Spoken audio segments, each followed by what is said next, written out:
Bom dia, meus amados, graça e paz, tudo bom com vocês? Hoje, dia 6 de novembro, sexto dia da nossa campanha de oração de 21 dias pelas nossas famílias. Estamos bombardeando os céus, clamando para que Deus venha agir em nossos lares e nossos familiares, amém? Queria deixar nesse sexto dia mais uma palavra para você. Eu estou orando forte, clamando ao Senhor pela salvação dos meus entes queridos também. Amém? Deus é o Deus de perto e é o Deus de longe. Você está orando aqui, Deus está operando lá na casa do seu parente, da sua parentela, tocando corações, quebrando cadeias. Quero deixar para a sua meditação neste dia o livro de Atos, capítulo 16. A palavra do Senhor nesse capítulo fala de uma grande conversão de um carcereiro. Você se lembra na história que Paulo e Silas estavam pregando, evangelizando, fazendo a obra de Deus, e eles foram usados para libertar uma jovem com espírito de adivinhação que trazia lucro aos seus senhores. E por causa da conversão desta moça, que tirou lucro de algumas pessoas que exploravam esta capacidade mediúnica, né, a gente sabe que era um poder diabólico que oprimia a moça, mas trazia lucro para aqueles senhores. Eles ficaram enraivecidos, foram as autoridades e acabaram acusando Paulo e Silas de estarem tirando lucro deles, atrapalhando aquele comércio religioso, e acabou que culminou com a prisão de Paulo e Silas. Mas o Senhor, Ele não deixa os seus soldados sozinhos, abandonados na hora da peleja, na hora do revés. E a Bíblia diz que por volta da meia-noite, no verso 25 deste mesmo capítulo, de Atos 16, eles estavam orando e cantando louvores a Deus, com as costas lanhadas, feridas por chicotadas, com os pés presos no tronco. Então eles pegavam um tronco, cortavam aquele tronco ao meio, colocavam uma banda para um lado, outra banda para o outro lado dos pés, prendiam com correntes. A pessoa não tinha posição, ela não tinha nem mobilidade, ficava ali às vezes sentada ou deitada com os pés presos. Era uma coisa horrível. E eles estavam cantando e orando. E a Bíblia diz que por volta da meia-noite, quando Deus viu o seu servo naquela situação, por amor a ele, ele fez um grande reboliço ali, enviou o seu anjo. As cadeias se quebraram dos seus pés, das suas mãos, as cadeias de todo o cárcere foram abertas milagrosamente, com aquele estrondo do anjo. E então o carcereiro, ele entra correndo, trêmulo, né, talvez com uma vela ali, que é pouca iluminação de noite, e ele fica desesperado ao ponto de pegar uma espada e ele ia se suicidar, porque poderia ser acusado de ter aberto, facilitado a soltura dos presos. E Paulo grita de lá de dentro, dizendo: olha, fique tranquilo, fique em paz, todos estamos aqui. E vendo aquela situação, que sem chave, sem nada, o cárcere se abriu através daquele milagre, aquele homem foi tocado e pediu a Paulo, clamou a Paulo e a Silas, né? O que farei para ser salvo? Não é? Aqui no verso 30 diz: depois trazendo-os para fora, diz: senhores, que devo fazer para que seja salvo? Diante do poder de Deus, daquele milagre, ele clama a Paulo, sabendo que eram servos do Senhor, sabendo que eles pregavam o Evangelho, talvez já tinham ouvido falar dos milagres que Deus fazia através dos apóstolos. E eles disseram: respondeu-lhes: crê no Senhor Jesus e serás salvo, tu e a tua casa. Aleluia! Então, amados, diante daquela situação, Paulo responde: crê no Senhor Jesus, apenas creia e será salvo. E Paulo acrescenta: tu e tua casa, dizendo para aquele carcereiro, em outras palavras, Deus não quer só você não, Deus quer salvar toda a tua parentela. A promessa é para você e para a sua família. Deus não quer que você seja salvo, sua família vá para o inferno, perca a salvação. E ali a Bíblia diz que eles o carcereiro levou Paulo e Silas para sua casa, lavou-lhe os vergões, né, que estavam nas suas costas, e depois foram batizados, ele e toda a sua casa. esposa, filhos, tivesse ali nora, genro, todos foram batizados. A gente sabe que naquela época havia uma sociedade patriarcal, o judaísmo, o homem tinha muita autoridade, o chefe do lar, e ele então influenciou toda a família abraçou a fé.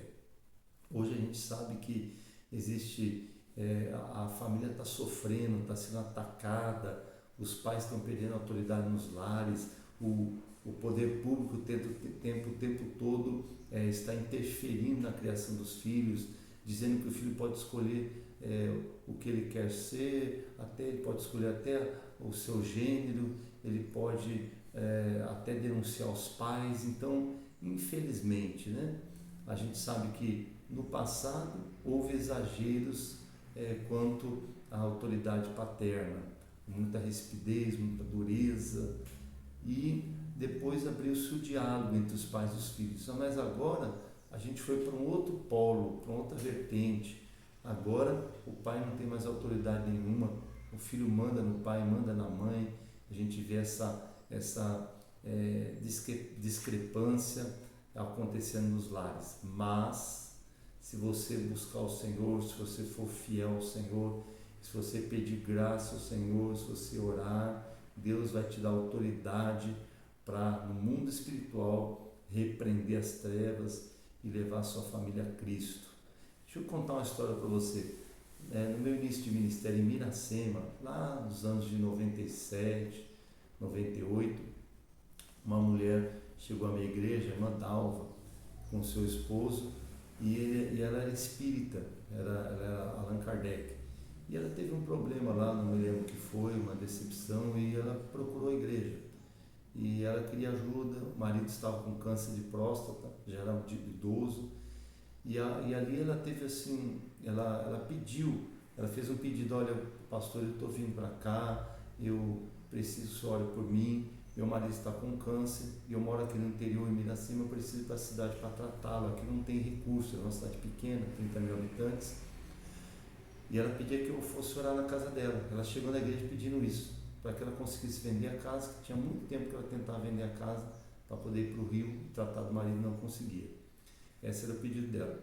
Nós fomos lá e descobrimos que ela tinha, enquanto eu conversava com ela, ela confessou para mim que ela tinha entregue a casa dela. Quando ela comprou a casa, ela pegou 7 chaves e ela entregou em 7 igrejas de São Pedro, que tinham com o padroeiro São Pedro, e dizendo que com aquela chave ia abençoar a casa dela.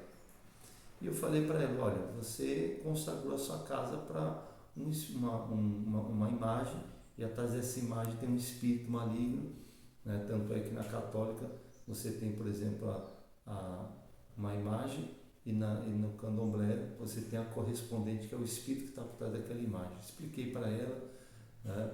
Falei para ela sobre a idolatria, sobre os espíritos que estão agindo por trás da idolatria e tudo mais, e expliquei: olha, você precisa quebrar isso, você precisa orar e consagrar a sua casa para Jesus. Irmãos, nós oramos ali, ela aceitou, ela mesma com a boca dela quebrou aquela consagração que ela tinha feito a São Pedro. Em uma semana nós oramos para aquela casa, pedindo que Deus abençoasse, que fosse vendida. Ela falou que já tinha anos, não sei quantos anos, 3 anos, uma coisa assim, que ela não conseguia vender a casa. Em uma semana ela vendeu a casa e foi para o Rio de Janeiro. Logo depois, passados uns 2 meses, eu fui estudar, terminar meus estudos, fazer complementação no Bente, no Flamengo. Fui nomeado para Realengo. E quem eu encontro lá perto?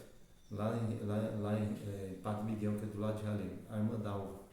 E aí a gente fez contato, ela começou a ir na igreja que eu estava ali no Rio de Janeiro, se converteu, se batizou, o marido dela se batizou.